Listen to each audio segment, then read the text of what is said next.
الحمد لله وكفى والصلاة والسلام على عباده الذين اصطفى خصوصا على أفضلهم وخاتم النبيين محمد الأمين وعلى آله وصحبه أجمعين. أما بعد فقد قال الله تبارك وتعالى في سورة الصف: أعوذ بالله من الشيطان الرجيم بسم الله الرحمن الرحيم يريدون ليطفئوا نور الله بأفواههم والله متم نوره ولو كره الكافرون. هو الذي أرسل رسوله بالهدى ودين الحق ليظهره على الدين كله ولو كره المشركون. وقال تبارك وتعالى في سورة التوبة: يريدون ليطفئوا نور الله بأفواههم ويأبى الله إلا أن يتم نوره ولو كره الكافرون. هو الذي أرسل رسوله بالهدى ودين الحق ليظهره على الدين كله ولو كره المشركون. وقال جل وعلا في سورة الفتح: هو الذي أرسل رسوله بالهدى ودين الحق ليظهره على الدين كله وكفى بالله شهيدا. محمد رسول الله والذين معه أشداء على الكفار رحماء بينهم تراهم ركعا سجدا يبتغون فضلا من الله ورضوانا. صدق الله العظيم. رب اشرح لي صدري ويسر لي امري واحلل عقدة من لساني يفقهوا قولي. اللهم ربنا ألهمنا رشدنا وأعذنا من شرور أنفسنا. اللهم ربنا زدنا إيمانا وهدى وعلما نافعا وعملا صالحا متقبلا. آمین یا رب العالمین. پچھلے ہفتے میں نے یہ عرض کر دیا تھا کہ آج کا ہمارا درس پورا کا پورا صرف ایک آیت پر ہوگا، سورہ صف کی آیت نمبر 9. پچھلے درس میں ہم سورہ صف کی ابتدائی 8 آیات کا مطالعہ کر چکے ہیں. جمعے میں بھی میں نے اس کا اعلان کر دیا تھا اور آج اخباری اطلاع بھی آپ حضرات کے نظر سے گزر چکی ہوگی کہ ہمارے آج کے درس کا اگر ویسے عنوان معین کیا جائے تو وہ یہ ہے کہ بعثت محمدی علی صاحب الصلاۃ والسلام کا منتہائے مقصود اسلام کا عالمی غلبہ. یہ آیہ مبارکہ جو ہمارا آج کا موضوع ہے، سب سے پہلے میں اس کی جو اہمیت ہے وہ چند حوالوں سے آپ حضرات کے سامنے رکھ دینا چاہتا ہوں. اس کی اہمیت کا ایک مظہر تو یہ ہے کہ قرآن مجید میں اس کا جو بڑا حصہ ہے جزء اکبر، جو بغیر ایک شوشے کے فرق کے 3 مرتبہ آیا. هو الذي أرسل رسوله بالهدى ودين الحق ليظهره على الدين كله. یہاں تک ایک شوشے کا فرق نہیں ہے. سورہ توبہ کی آیت نمبر 33، سورہ صف کی آیت نمبر 9 جو اس وقت ہمارا موضوع درس ہے، اور سورہ فتح کی آیت نمبر 28. ان الفاظ میں ان تینوں مقامات پر ایک نقطے اور شوشے تک کا فرق نہیں ہے. 2 مقامات پر یعنی سورہ صف اور سورہ توبہ میں اختتام ہوتا ہے وَلَوْ كَرِهَ الْمُشْرِكُونَ. گویا کہ سورہ توبہ اور سورہ صف میں جو یہ آیت مبارکہ آئی ہے تو پوری آیت بین ہی ہے، اس میں کہیں کوئی فرق نہیں. البتہ تیسرا مقام جو سورہ فتح کا ہے اس میں اس کا اختتام ہوا ہے وَكَفَى بِاللَّهِ شَهِيدًا. اب ظاہر بات ہے کہ قرآن مجید میں الفاظ کا بار بار دہرا کر اسی صورت میں آنا قطعی طور پر ان کی اہمیت پر دلالت کرتا ہے. لیے کہ دو باتیں میں نے بارہا عرض کی ہیں کہ نہ تو عربی زبان کا دامن جو ہے وہ ووکیبلری کے اعتبار سے تنگ ہے، بہت وسیع ذیل بڑے وسیع دامن والی زبان ہے، اس کے پاس الفاظ کا بہت بڑا ذخیرہ ہے، اور معاذ اللہ ثم معاذ اللہ نہ ہم یہ کہہ سکتے ہیں کہ اللہ کی ووکیبلری محدود ہے۔ اب ان دونوں چیزوں کو سامنے رکھیے تو پھر اگر بین ہی وہی الفاظ دوہرا کر آ رہے ہیں تو اس کا سبب اس کے سوا اور کوئی نہیں ہو سکتا منطقی طور پر کہ ان الفاظ کی خصوصی اہمیت ہے، اور اللہ تعالیٰ یہ چاہتا ہے کہ ان پر توجہ کو پورے طور پر مرتکز کیا جائے، بالکل اس انداز میں کہ جیسے غالب کا شعر میں نے بارہا کوٹ کیا ہے کہ زیر ہر لفظ غالب چیدام میں خانائے، یا انہوں نے اردو میں کہا ہے کہ گنجی نئے بانی کا طلسم اس کو سمجھیے جو نفس کے غالب میرے اشعار میں آوے۔ تو میں عرض کیا کرتا ہوں کہ غالب کے ہاتھ یہ تعلی ہے، اس کے الفاظ میں تو بھرتی کے، اس کے اشعار میں بھرتی کے الفاظ کی نشاندہی کی جا سکتی ہے، لیکن کلام اللہ کے لیے یہ دونوں باتیں 100% درست ہے کہ گنجی نئے معنی کا طلسم اس کو سمجھیے وہ نفس جو غالب میرے اشعار میں آوے۔ قرآن مجید میں جو لفظ آتا ہے یقیناً وہ گنجینہ معنی کا طلسم ہے، اس کے اندر یوں سمجھیے کہ علم و حکمت کے بڑے خزانے مصبر ہیں، اور یہ کہ زیر ہر لفظ غالب، زیر ہر لفظ قرآن چیدام میں خانہ ہے، قرآن مجید کے تو ہر لفظ کے نیچے ہمیں ایک پورا میخانہ ملا ہے، معانی کا میخانہ۔ تو اب یہاں اگر تکرار ہے تو ظاہر بات ہے کہ اس کا سبب ایک ہی ہو سکتا ہے کہ ان کی خصوصی اہمیت کی طرف توجہ دلائی جائے۔ دوسری بات میں خاص طور پر شاہ ولی اللہ دہلوی رحمۃ اللہ علیہ کے حوالے سے عرض کرنا چاہتا ہوں۔ انہوں نے اس آیت مبارکہ کو قرآن مجید کی اہم ترین آیات میں سے شمار کیا ہے۔ ان کی ایک بہت بارکۃ الآراء کتاب ہے ازالۃ الخفاء خلافت الخلفاء، خلافت کا جو تصور اسلام میں ہے اور خلافت راشدہ کا جو مقام ہے وہ ایک اہم موضوع ہے، اور اس پر ان کی 2 والیومز میں یہ ذخیر تصنیف ہے ازالۃ الخفاء خلافت الخلفاء۔ اس میں ایک باب انہوں نے چند ان بنیادی آیات پر مشتمل باندھا ہے کہ جو اس موضوع کے اعتبار سے اہم ترین ہے پورے قرآن مجید میں، انہی میں یہ آیہ مبارکہ بھی ہے۔ اس پر جو تفصیل سے انہوں نے لکھا ہے، میں نے اس کا ترجمہ جو ہے مولانا عبدالشکور لکھنوی رحمۃ اللہ علیہ نے ترجمہ کیا تھا، کیونکہ وہ پوری عبارت خاصی مغلق ہے۔ شاہ صاحب کا اپنا ایک مابعد طبیعت کا معاملہ ہے، ان کے اپنے کچھ فلسفے اور نظریے ہیں، ان کے حوالے سے جب بات ہوتی ہے تو جدید عام تعلیم یافتہ آدمی جو ہے جس نے عربی اور قرآنی منطق کا مطالعہ نہ کیا ہو ان کو ان عبارتوں کو سمجھنے میں دقت ہوتی ہے، لیکن یہ کہ مولانا عبدالشکور لکھنوی نے جو اس کا ترجمہ کیا اس عبارت پر، اس لیے اصل کتاب عربی اور فارسی میں ہے، کہیں وہ عربی میں چلتے ہیں کہیں فارسی میں چلتے ہیں، لیکن اس کا ترجمہ اردو میں جو کیا ہے تو بریکٹس میں اضافے کر کے اس کی تسہیل کر دی ہے، جیسے کہ یہ ترجمہ آپ جو اوپر دیکھ رہے ہیں اس میں بھی ہم نے بریکٹس میں اضافے کیے۔ یہ میں نے میثاق میں بھی شائع کیا تھا، اور اس وقت ہماری یہ کتاب جماعت شیخ الہند کے نام سے جو ہے اس میں بھی یہ مضمون شامل ہے۔ بہرحال شاہ صاحب نے اس کو قرآن مجید کی کلیدی آیات میں شمار کیا ہے، بلکہ اس سے آگے بڑھ کر عرض کر دوں کہ ڈاکٹر رفیع الدین مرحوم مغفور نے مجھ سے یہ کہا تھا اور مجھے یہ بتایا تھا کہ اپنی تصانیف میں کسی مقام پر شاہ صاحب نے اس آیہ مبارکہ کو پورے قرآن مجید کا عمود قرار دیا ہے۔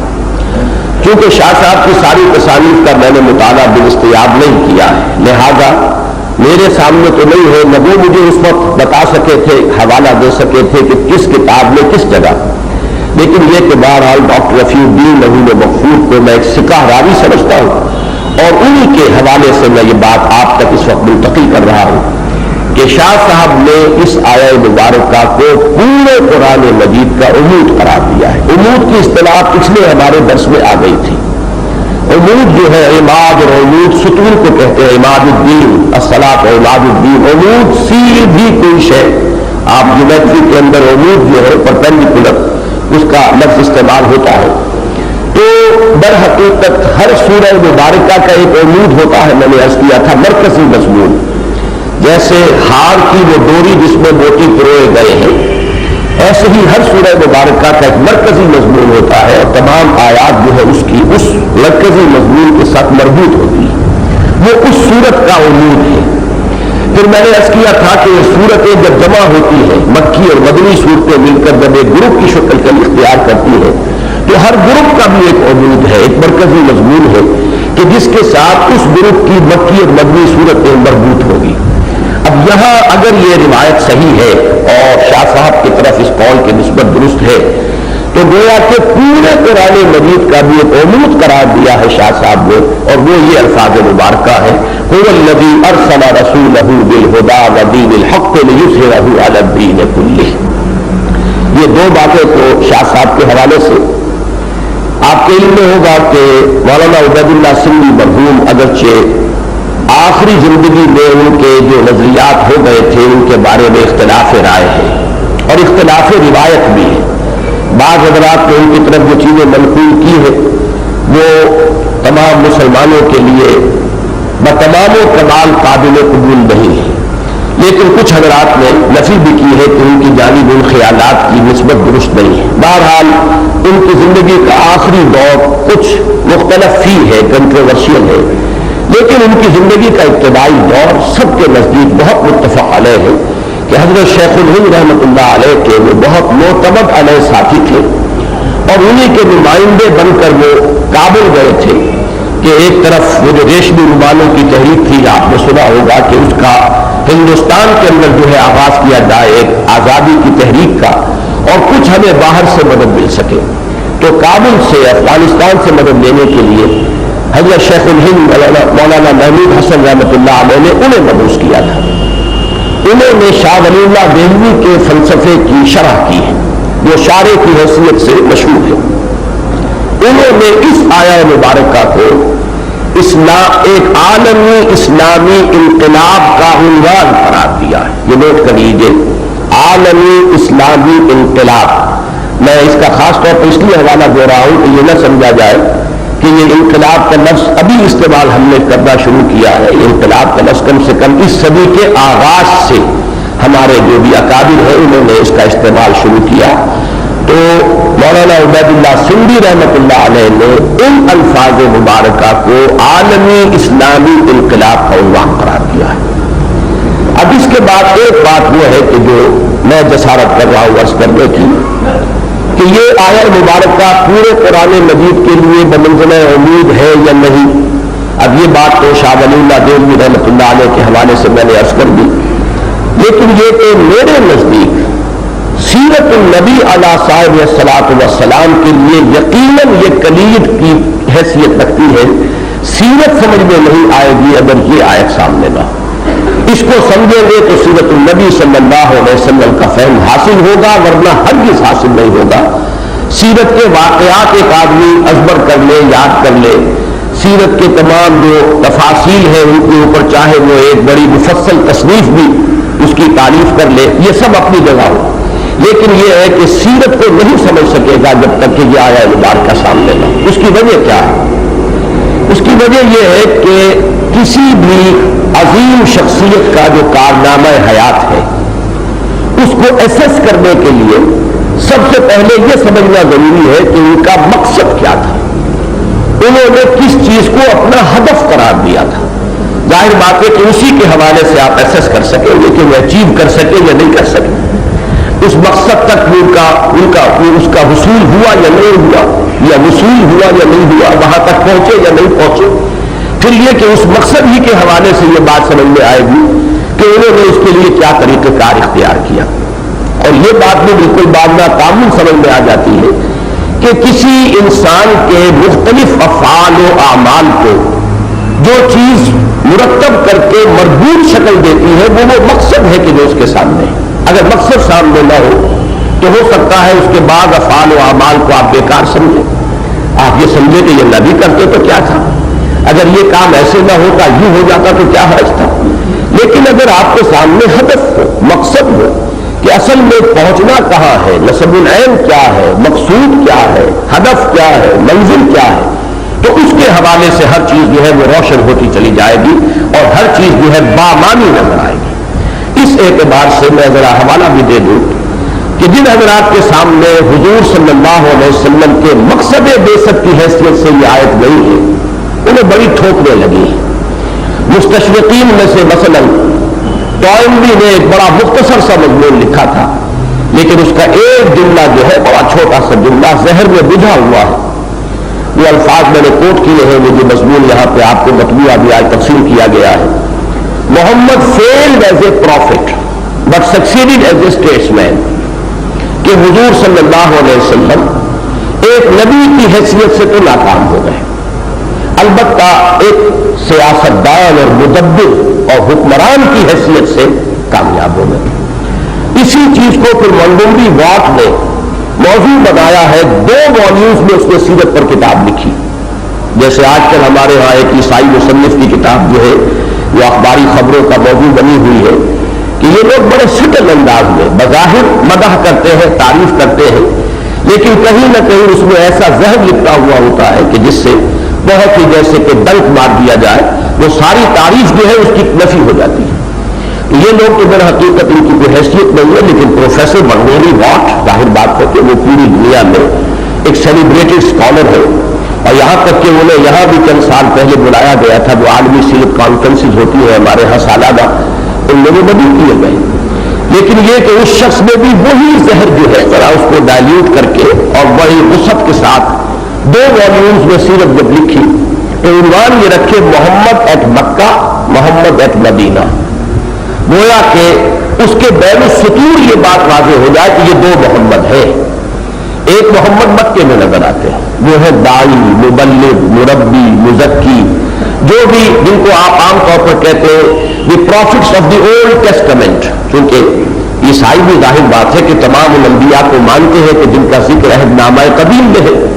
اب ان تمام نبیوں کی زندگی میں جو نقشہ نظر آتا ہے، دعوت، تبلیغ، تربیت، وعظ، نصیحت، اب یہ نقشہ نظر آتا ہے مکے کے اندر محمد رسول اللہ صلی اللہ علیہ وسلم اسی شان میں جلوہ گر ہے۔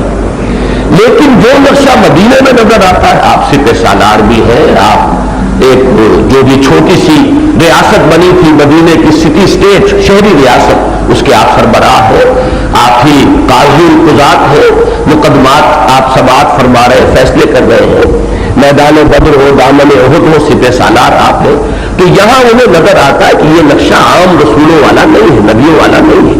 حضرت مسیح علیہ السلام کی سیرت میں یہ نقشہ کہیں انہیں نظر نہیں آتا، حضرت یحییٰ علیہ السلام کی سیرت میں یہ نقشہ نظر نہیں آتا، اور ان کے 2 عظیم ترین یہ سمجھیے کہ جو بزرگ ہیں یا ہیروز جو ان کے ہیں وہ حضرت مسیح ہے، جیزس آف نزارت، یا حضرت یحییٰ جان دی بیپٹسٹ، اور انہی کے حوالے سے ان کے تصورات بنے۔ تو یہ تصور در حقیقت دیا گیا ہے کہ اگرچہ حضور صلی اللہ علیہ وسلم کے لیے جتنے بھی قابل تعریف الفاظ ہو سکتے ہیں، آپ کا سیاسی تدبر، آپ کی معاملہ فہمی، آپ کی موقع شناسی، آپ کی انتظامی صلاحیت، آپ کا انسانوں کو پہچاننا، ان کی صلاحیتوں کو صحیح طور پر استعمال کرنا، جو ایک مدبر اور منتظم اور ایک اسٹیٹسمین کی صلاحیتیں ہو سکتی ہیں، اس کے اعتبار سے تمام سپرلیٹوز جو ہے استعمال کر دیے ہیں مونٹگومری واٹ نے۔ ہم یہ دھوکہ کھا جاتے ہیں، بڑی تعریف کر رہا ہے، کتنی تعریف کی ہے اس نے حضور کی صلی اللہ علیہ وسلم، حالانکہ اس میں جو زہر ہے وہ یہ ہے کہ اس نے علیحدہ علیحدہ کر کے دکھا دیے ہیں محمد at Mecca, Muhammad at Medina, ایک کنٹراسٹ ہے سائملٹینیس جو ان دونوں والیومز کے اندر نمایاں ہے۔ یہ چیز اصل میں سمجھ میں آ سکتی ہے، اور یہ تضادات کچھ اور بھی ہے۔ مثال کے طور پر ایک تضاد تو مکی اور مدنی دور میں نظر آتا ہے، ظاہری تضاد، ظاہری کا لفظ ایڈ کر لیجئے، وہ تو یہ ہے کہ مکی دور میں حکم یہ ہے کہ چاہے تمہارے ٹکڑے کر دیے جائیں، ہاتھ نہ اٹھاؤ، کوئی جوابی کارروائی ہو۔ مدنی دور میں یہ ہے کہ اینٹ کا جواب پتھر سے دو، بدلہ لو، اور جیسا کہ تمہارے ساتھ کیا گیا ہے، اخرجوہم من حیث اخرجوکم، نکالو انہیں وہاں سے جہاں سے انہوں نے تمہیں نکالا، اور انہیں قتل کرو جیسے کہ وہ تمہیں قتل کرتے۔ اب بظاہر تو تضاد ہے، لیکن یہ تو مکی اور مدنی دور کا تضاد ہوا، ذرا فصل اس میں زیادہ ہے۔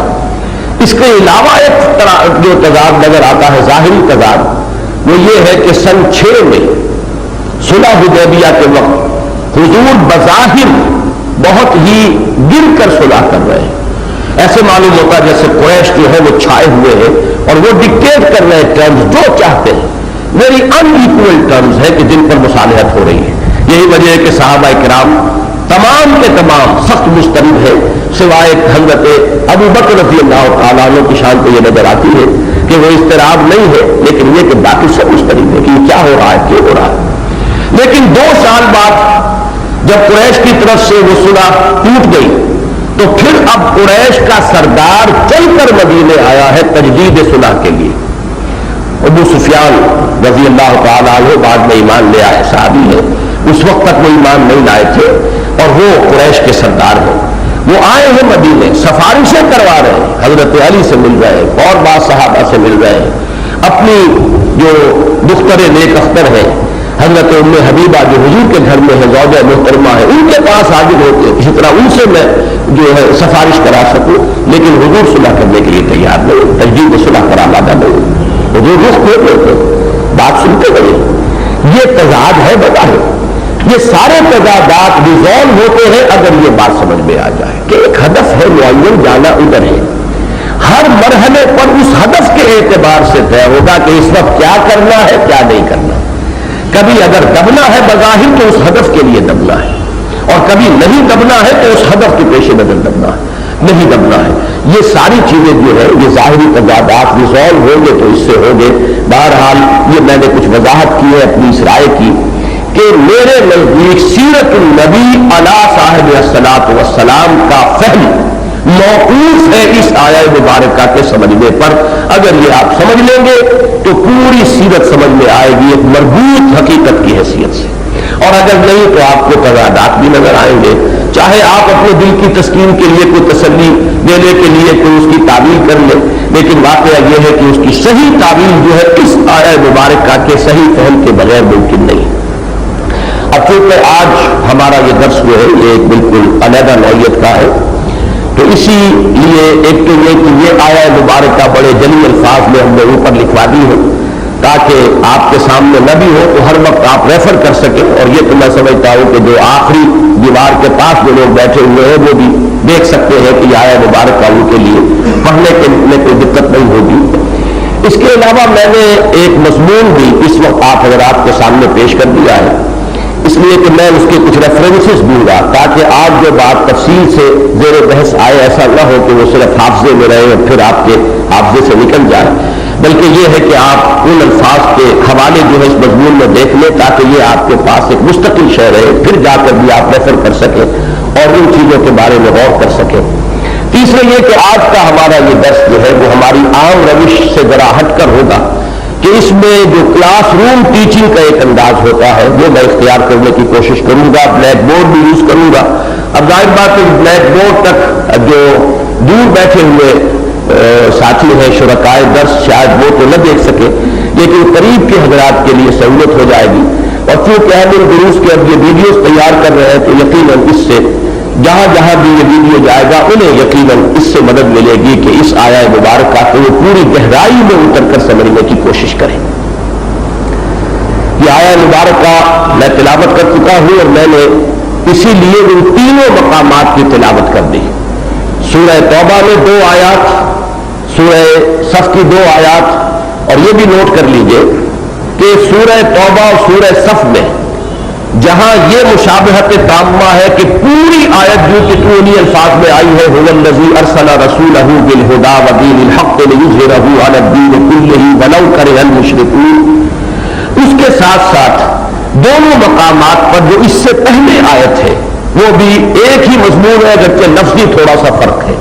وہ آیت جو ہم پڑھ چکے ہیں پچھلی مرتبہ، یریدون لیطفئوا نور اللہ بافواہہم واللہ متم نورہ ولو کرہ الکافرون۔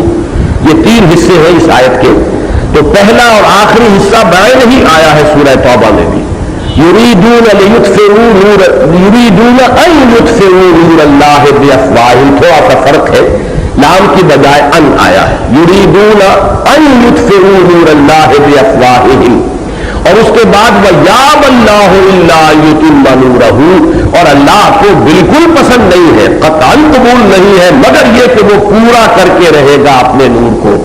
سورہ صف میں فرمایا وَاللَّهُ مُتِمُّ نُورِهِ، اللہ اپنے نور کا اتمام فرما کر رہے گا، اور یہاں فرمایا اللہ کو ہرگز منظور نہیں ہے مگر یہ کہ وہ پورا کرے اپنے نور کو۔